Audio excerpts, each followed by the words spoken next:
Final Fantasy VII Remake was one of my favorite games of all time, and I'm afraid Rebirth is not going to surpass it. No, in fact it's going to absolutely blow it away. We spent 4 hours playing it last month at a preview event in London, so massive thanks to Square Enix for inviting us over, but I've got to say I left that play session immediately wanting a lot more. I learned so much about the game and have so many things to share with you guys. That's why we're going to kick off the series with my early impressions of Final Fantasy VII Rebirth and tons more in the following days and weeks as well. And since launch day is approaching rapidly, I'm giving away 2 copies of Final Fantasy VII Rebirth. All you have to do is to be a subscriber of the channel, leave a like on the video, and comment below what feature are you looking forward to the most in the full game.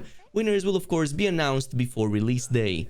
But the game starts on a really high note in its first chapters that I got to play, and the key takeaway here was that everything that made the first game great further got expanded upon in a big way in the sequel. From game world, town densities, quests, relationships, skill trees, combat, gear, everything has something new or improved. This becomes clear the moment you finish the prologue and get into, well, they call it a village, but Calm felt so big and packed with things to do that it's practically a full-blown city, and a gorgeous one at that too. Let me tell you, neither the recording nor YouTube's compression give the actual game any justice on how detailed and crisp everything looked. Plus, as you would expect, the frame rates were a solid 60, but this was with the performance mode active. Now, one of my favorite things that they've expanded upon is team interactions. So there's now a relationship system at play here. We don't have a full picture of what the endgame of it will look like, but I can tell you from what I've played that I've seen it affecting both gameplay as well as the story. So the more you interact with your team and not just like fight together, but actually interact with them in towns, go out on a drink, on dates, help them out when they ask you to do so, and so on, the more it forms that bond with them, which on one side improves the overall party level so that you also gain access to better skills, but the game also indicated that it can alter portions of the main story. For example, there was this moment when Aerith asks Cloud out on a date early on, and depending on how you choose to respond, this can influence your status with her either in a positive or a negative way. And there was also an entire menu dedicated to your party bond, so that's going to be important, but the game also made it seem as if it's worth it to check out on your friends whenever you're in towns and get these new interactions with them.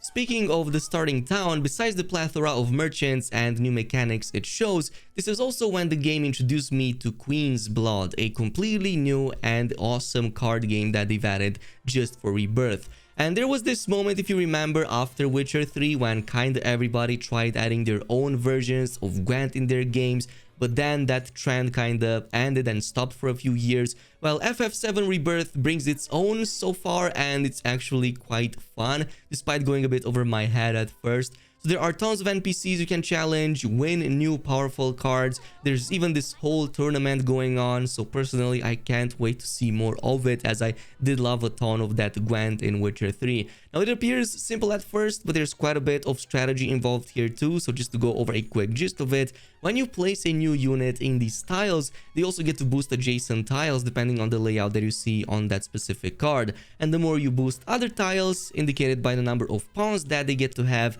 the higher, more powerful units you can then place on those. And each of the 3 lines then get its own final score counted at the end, and the winning lines will of course provide the full scores. So in the end, the player with the highest score also of course wins. Now this is also when the game introduced me to the new systems, and it does a good job at guiding you through some of these new features. Yes, your progression is kind of reset from the first game, but that's also in part because of the new skill system and how it works completely different than the previous ones. So, well, first of all, it's called Folios, and it's now based on these skill cores / circles with different connections that you progressively unlock as you level up. And so far I found each and every single one of them very well made. Like, everything here is immediately useful and mostly made out of actual active abilities, not just simple stat improvements, even though we still have a few of those left. So right off the bat, you get to unlock some of these new skill synergies, a whole new mechanic they added in Rebirth, which are these really awesome team combo attacks where 2 characters from your party can combine their power to form a totally new type of attack. and they're actually really strong, and pretty much every team member has some kind of combo with all of the rest. So you will definitely want to mix and match these and see which ones you like the most, depending of course on the party setup that you like using the most. And they also have their own gauges to look for, and once both characters have those gauges filled, they can then do the synergy moves together once they have all of that filled, and this lets you perform that attack and get some insane damage, plus a lot of stagger from what I've seen. And the skill trees, from what I've also seen, are massive for every character. Like, I really cannot wait to fiddle with them and come up with some builds for every single character. And speaking of the characters, they also got a few cool new upgrades just in the early stages. Of course, materia and new items and loot and gear are also going to be part of it. But for example, Cloud's Punisher mode now has this really cool cross-slash attack when tapping the square, which has an even wider area of coverage than before, so theoretically it can be used on multiple targets.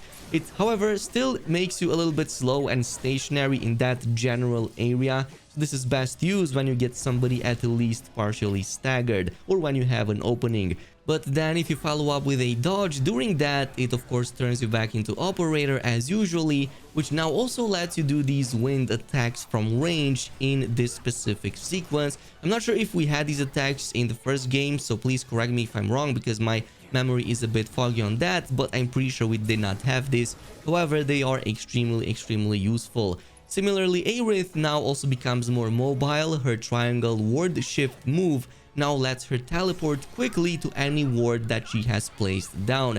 This both includes the active abilities, but it also seems that she can place some of these automatically as she attacks. So she won't be as static as before and can actually squeeze in a few more hits or disengage when enemies actually gang up on her, which is something that was a big concern in the previous game. So I'm actually glad that Square Enix listened about that and actually made her a bit more mobile.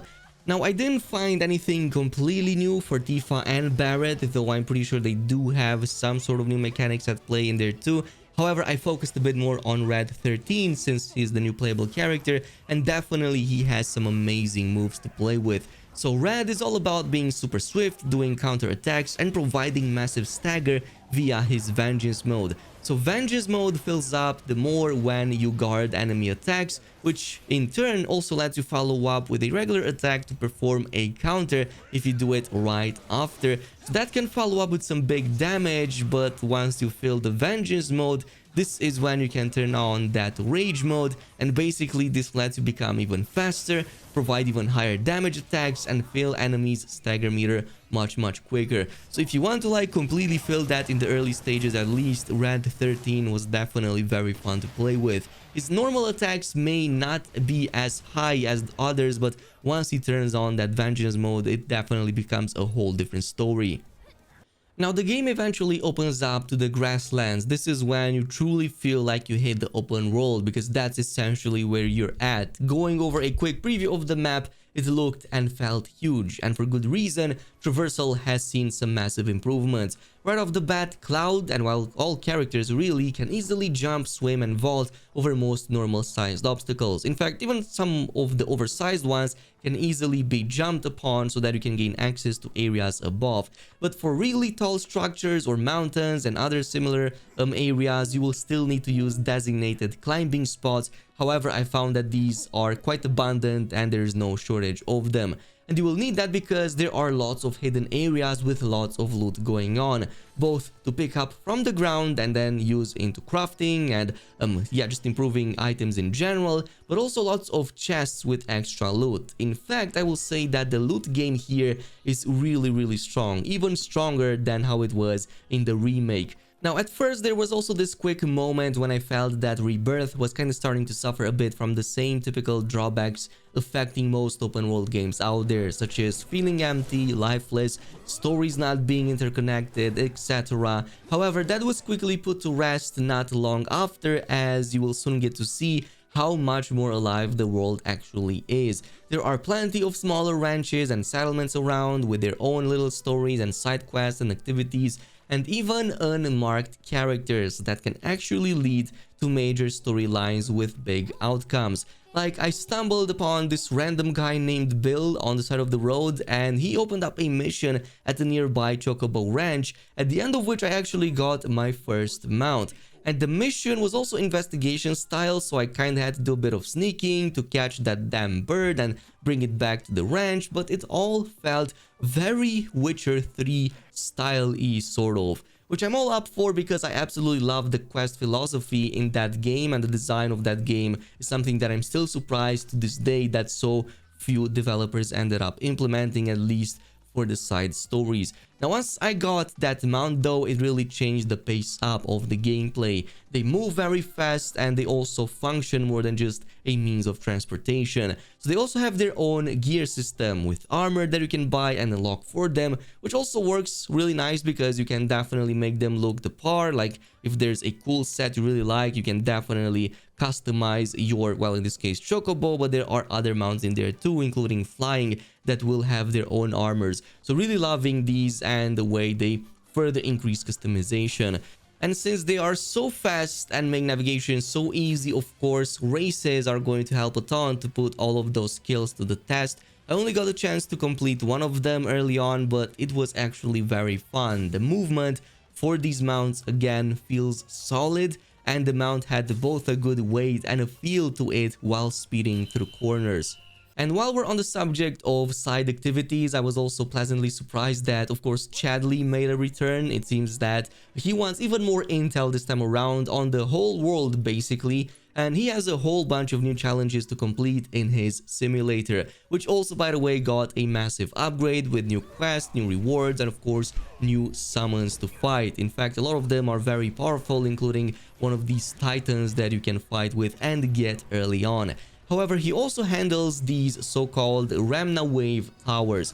So yes, Final Fantasy VII Rebirth lives the day to get the Ubisoft open world tower treatment, but you'll definitely want to unlock these anyway, as they uncover additional special encounters and other secrets that get revealed all around the map once you activate these. Again, very useful for Chadley because this is how he's going to eventually come up with new materia for you to craft, plus with new challenges that provide even better rewards. So all in all, I'm really liking the direction that the game took. So far, very solid impressions. Of course, we're gonna have a full-on review before launch day, but there's gonna be a ton more Final Fantasy VII Rebirth content dropping on the channel really soon. I have so much to share with you guys, so if you want to stay up to date with that, totally subscribe to the channel, leave a like on this video, and activate that notification bell if you want to be here early. Thanks so much for watching, and I'll see you in the next one.